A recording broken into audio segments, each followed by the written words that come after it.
Hi everyone, I'm Chris. I'm here at IATEFL with Ben Knight, our Head of Language Content, Research and Pedagogy at Oxford University Press. We've been at IATEFL all week now, talking to teachers, going to talks, and it's been really great fun. And I just had a couple questions for you about your experience here and what you thought. Sure. So I guess first, how does it feel to be back at IATEFL in person? I love it. Absolutely love it. I'm so excited. I'm walking around smiling at people, saying hello to people who I don't know, and it just feels great. Oh, fantastic. Yeah, because the last IATEFL was online, of course. Yeah. And it's just such a different environment, Yes. finally being all back together. Yeah. And seeing people I haven't seen for so long, it Yes, just of it course. feels great. Of Yeah. course. Fantastic. So I guess one of the questions I had was, what are some of the most interesting talks or themes you've seen here? Yeah, I mean, it's an interesting question because in some ways I've been surprised that there's been a lot of back to basics here. What do we really mean by reading? What do we really mean by listening or pronunciation? And I think, having spent 2 years in kind of isolation, people are rethinking a lot of the things that they've taken for granted in the past. So there's a lot of that going on.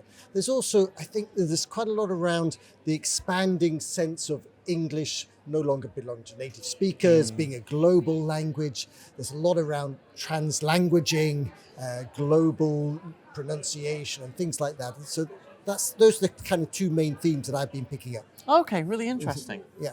So what are some of the themes or areas teachers here seem most interested in or concerned about? Yeah, it's interesting. If you listen to the questions that are asked at the end, a lot of the questions are around the welfare of their students and the welfare of the teachers. I think they really feel they've come through this, they've managed to get through the 2 years of struggle, but the consequences of that are quite tough. And there's a lot of questions about welfare. Yeah, I've seen that a lot too, actually. We've been interviewing teachers as well, Right. and quite a lot of them brought that up as well. So Yeah. yeah, I do think right now, especially, that's a big concern. Yeah. And I think, I was going to say also the socialization of their students. Yes, They're yes. finding that the students are finding it difficult to come back into the classroom and to learn the rules of behavior in a classroom. of course. I guess going a bit broader, Yeah. and again, you may have already answered this slightly. What do you think some of the most important themes or topics in English language teaching are at the moment? Yeah, again, I think it comes out of the experience of the last 2 years, is that I think people have realized that their students are not that good at learning.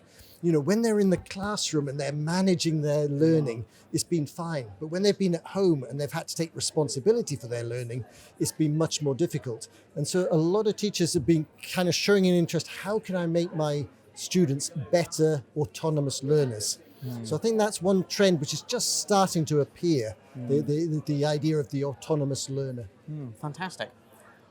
Focusing on Oxford University Press now, Yeah. You're the Head of Language Content, Research and Pedagogy. Yeah. What are some of the themes or areas that we've been focusing on at OUP recently?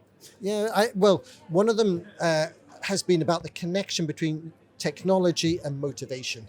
I think for a lot of teachers, they've mastered using technology, but they've found it really difficult to motivate their students, particularly in COVID. So how can we find ways of using technology to enhance motivation engagement? So that's one of the themes we've been really interested in. We produced a position paper on that. Yeah. I think the other one is the one I was mentioning before about global language and the kind of increasing recognition and acceptance that English belongs to the whole world. And so how do we teach pronunciation in a world where it doesn't have to be native speaker pronunciation? What are the standards that we're looking for? What matters for intelligibility? So those are the two main areas. Really interesting. Yeah. I really think those are important themes at the moment. Yeah. And as you mentioned, we've got 2 position papers on those themes. You can find links to them down in the description below. So how are OUP looking to help teachers develop professionally? Well, we have a professional development program, and a lot of that is aimed at helping teachers with their kind of regular teaching skills and competencies, how best to teach listening and things like that. But my particular responsibility is more at the end of trying to help teachers understand, what does the research tell us about what is effective in teaching?